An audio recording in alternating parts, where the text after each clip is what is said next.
to the Victorian family. She is implicitly presented as deviant character, at least according to the standards of late 19th century. She is a member of socially privileged class. This is a social play. We are justifying with her character. हम एडा के character के साथ इसको social play को justify class, the middle class. Ada belongs to the Victorian family. She is implicitly presented as deviant character, at least according to the standards of late 19th century. She is a member of socially privileged class. This is a social play. We are justifying with her character. हम एडा के character के साथ इसको social play को justify कर रहे हैं. Which enjoyed numerous social and cultural freedom, which is the bourgeoisie of the 19th century. At the same time, Ibsen also introduces other middle class and less powerful characters such as Auntie Jojo, Elvested, Alet Loco. ये उसने छोटे तबके को या जिनके पास कम सरमाया है, power है, उसको इसको मिडिल क्लास को डील किया. इसके पास लेस पावर है और जो एलीट क्लास है उसके पास ज्यादा पावर है. जिस तरह गैबलर की बेटी है वो बड़ी पावरफुल बन के आती है सामने. These characters contrast Ada's dominant and often offensive privileged character out, demonstrating the cost of social acceptance and control. But society always rules over individual. This is society powerful. Society ruler है, individual उसकी राया है, उसकी subject है. Society is ruler. Society rules over individual. We clearly observe bourgeoisie reflections in the whole play. हम देखते हैं जहाँ पे सोशल प्ले जिसके अंदर माशरे की क्लासेस को डील किया जाए. मैं ये भी डेफिनेशन बना के लिख देता हूँ. Social play deals the social classes को डील करता है. मिसाल के तौर पर डापर एंड द मिडल, इन क्लासेस को डील करता है. सोशल प्ले सोसाइटी की तबकात को डील करता है. We clearly observe bourgeoisie reflections in the whole play. The people who belong to this class always strive their best to get money and to increase their position in society. जो नीचे वाला तबका है वो पैसे हासिल करने की पूरी कोशिश करते रहते हैं अपनी माशरे में पोजीशन को सस्टेन करने के लिए. Like Tasmani pays much attention toward his study and worries about his selection for professorship and how he will be handled all the domestic affairs and manage his expenses. He fears from Lobog's good reputation. Competition से डरता है, वो डरपोक है. किस लिए ये सब कुछ डर क्या है? वो डर सिर्फ स्टेटस को पाने के लिए. ये मिडिल क्लास से इसका ताल्लुक था, ये बड़ा हाई फाई क्लास से ताल्लुक नहीं था. तो अपने स्टेटस को अप करने के लिए बड़ी स्ट्रगल, बड़ी मेहनत करता है और वो कुछ कर नहीं पाता.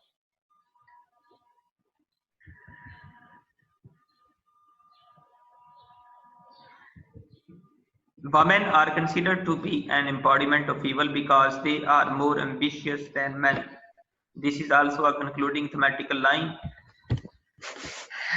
आप इस ड्रामे को अगर सारा परसीव करें, इसको प्रॉपरली इसका एनालिसिस करें पूरे ड्रामे का, तो आप देखेंगे वहां पे women they are more ambitious than men and when जितना एक बंदा ज्यादा ambitious होगा उतनी उसके अंदर खराबी के चांसेस ज्यादा होंगे. मैं इस लाइन को भी यहाँ पे लिख देता हूँ. The more one is ambitious,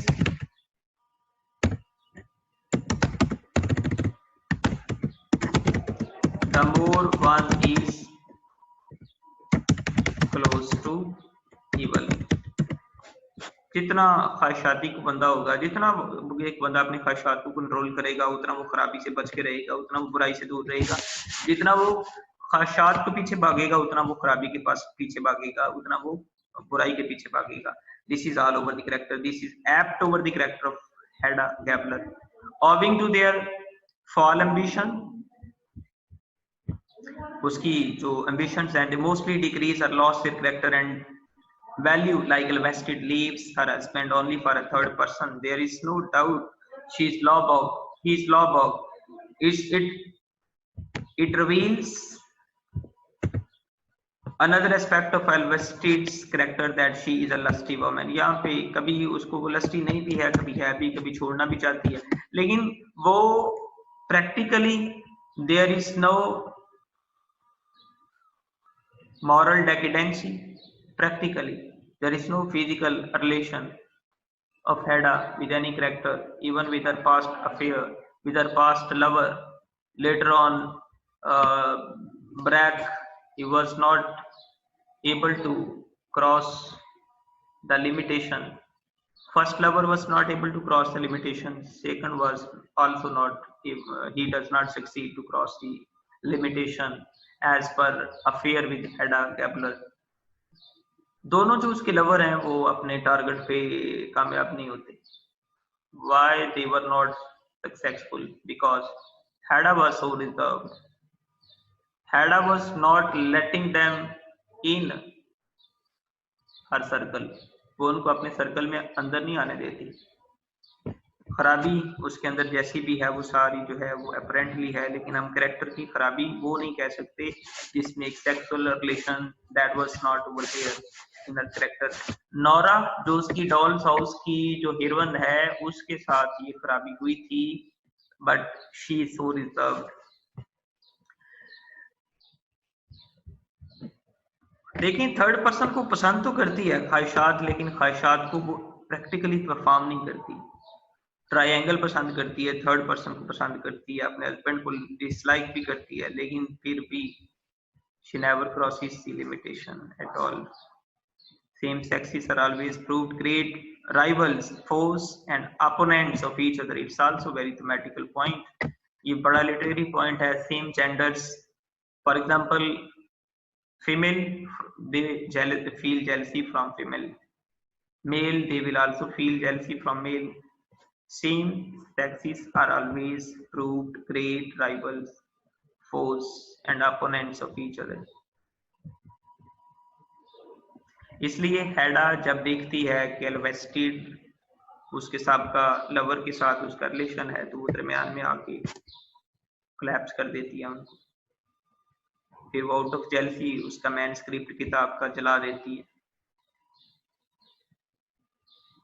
वो जहां पे उसका कंसर्न नहीं भी होता वहां पे भी जंप ओवर करके आ जाती है. She is a jumping sort of lady. अच्छा, ओवरऑल अगर आप देखें तो इसके अंदर भी थोड़ा बहुत हमने मुआशरे की पार को साथ लेके चलना है. स्टार्ट एंड मुआशरे की ताकत के साथ करना है कि मुआशरा बहुत ताकतवर है. हेडा मुआशरे को कमांड करना चाहती है लेकिन कर नहीं पाती.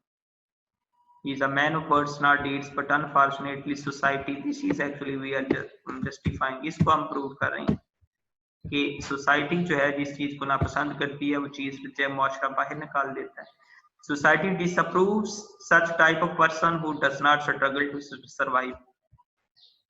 मुआशरे के अपने पैरामीटर्स होते हैं, मुआशरे की अपनी ताकत होती है. मुआशरे की ताकत के सामने हेडा ने पूरी कोशिश भी की मुआशरे को अपने कमांड में लाने की, but she does not succeed. In the epilogue of the play, we feel that Bragg is like Satan in the guise of snake. देखते हैं कि ये एक पूरा सांप है, ये विलन है Bragg, that persuades to Eve Hedda to make a forbidden relation. शैतान इब्लीस के साथ इसको कंपेयर करके जिस तरह उसने ईव को बिगवाइल करने की कोशिश की, इसी तरह Bragg ने भी हेडा को बिगवाइल करने की कोशिश की. Man is dominant by sense of supremacy. He does not pay any attention to her boring husband and anything belongs to him. जब उसके स्लीपर थे ना पुराने, उसने कहा ये मेरे पुराने स्लीपर हैं, उसने कहा बस परे करो इसको. मतलब उसको कोई सारी उसकी जो इंटरेस्ट है, कंसर्न है, वो सब कुछ खत्म हो चुका है. On the whole, man is always responsible for his downfall and Hedda brings destruction for others as well as for herself. ये हम उसको सोशल ट्रेजेडी बन जाएगा. यहाँ पे फेमिनिस्टिक सोशल ट्रेजेडी है. ये जो सवाल है मैं इधर लिख देता हूँ. इस सवाल में 2-3 तरीके से अपने डाटा यही डील करना है उसमें.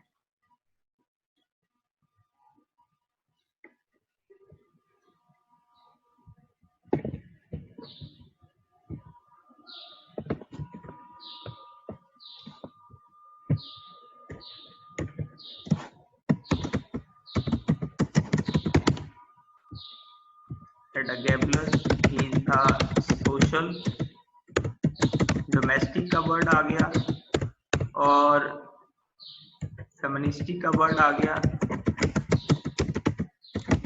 ट्रेजेडी। हालांकि ऊपर जो हेडिंग लिखी हुई थी सोशल प्ले सिर्फ लिखा हुआ था, अगर इनमें से भी आगे कोई भी वर्ड आ गया, it's a social tragedy, it's a feministic tragedy, it's a social domestic feministic tragedy, ये तीनों वर्ड आपने पकड़ लेने हैं, तो ये टॉपिक आपने डील करना है। फेमिनिस्टिक ट्रेजेडी, मैं उसकी डेफिनेशन एक और अंदाज से इधर लिख देता हूँ, देखिए। Feministic tragedy deals the problems of the female, ये लेडीज की प्रॉब्लम को डील करने वाला फेमिनिस्टिक प्ले होगा।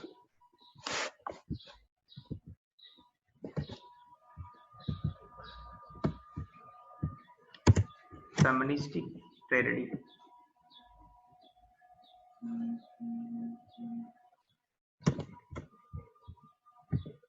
problems and suffering of the females, domestic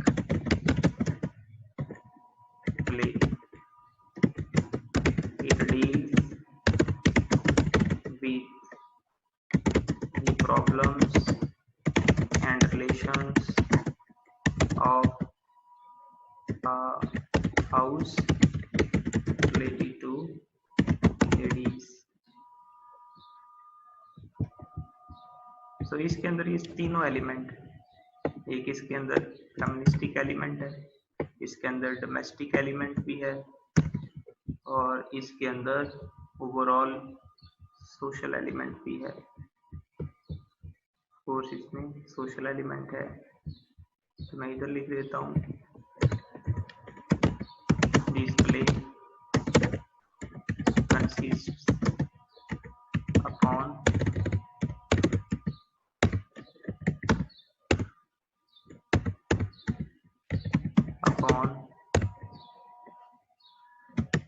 social, feministic,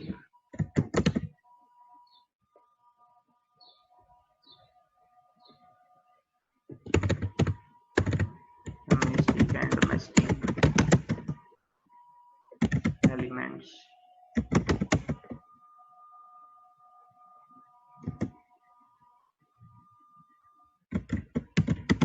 related to the 19th century women।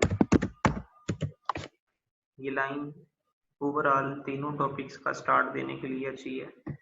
This play consists upon social, feministic and domestic elements related to the 19th century women। इनसे आप इसको start दे सकते हैं इस line के साथ।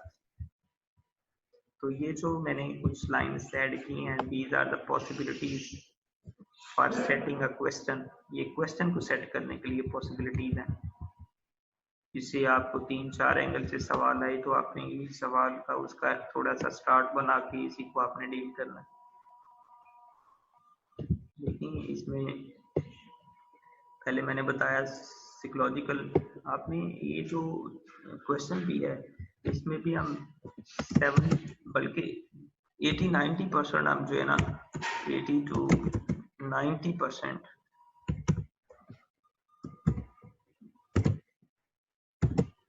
आपने हेडा का करेक्टर लेके आपने इसको जस्टिफाई करना है।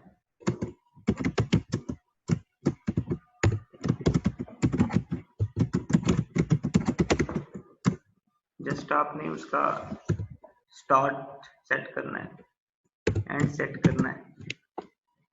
सोसाइटी के वर्ड को आपने साथ साथ को इस्तेमाल करना है। तो इसके साथ आइए आप ये मुकम्मल करोगे।